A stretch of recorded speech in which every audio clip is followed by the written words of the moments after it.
Yeah, and thanks to the panel as well. That was as good as I was expecting it to be. Lots of insight from that. So just a brief summary of some of the things that I've taken from the day. So as I said at the outset, I was excited ahead of the day, and lots of insights that I've drawn from that. I think from Hajo Sapel in the keynote, we got to hear quite a bit about the challenges of investigative journalism. Interestingly, not just the external pressures that he faced, but also some of the internal ones from his organization are interesting to hear about. But it's good that he sort of pushed through and continued with that, because obviously 16 plus years now of working in that area, and now with they've got that specific group working in anti-doping that have helped us understand much more about some of the different issues that he discussed. So he talked about the Fuentes affair, China, Kenya, Russia, and weightlifting. So there's a long list of scandals that have come out through that in those investigations that highlight the challenges for us still working in the area of clean sport. Then in terms of the Delphi poll, hopefully, obviously that was Martin and myself. Hopefully people found that interesting as well.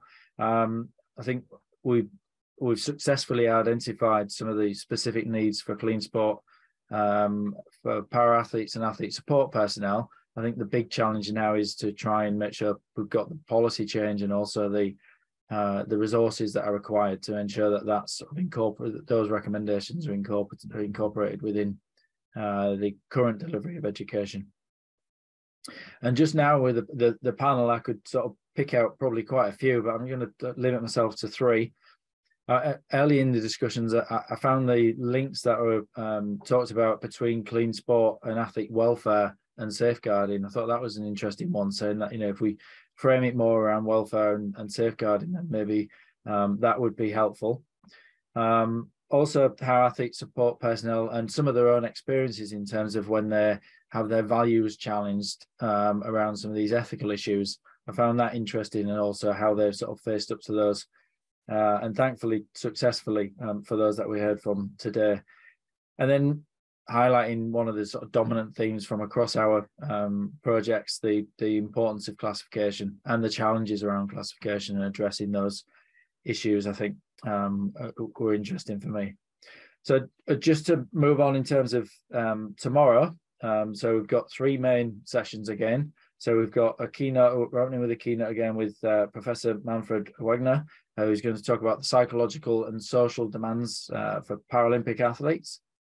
Then we've got Professor Andrea Petrozzi, who's going to be sort of building on one of the earlier work packages to discuss vulnerabilities specific to para-athletes, and maybe some of the needs around research in that area as well.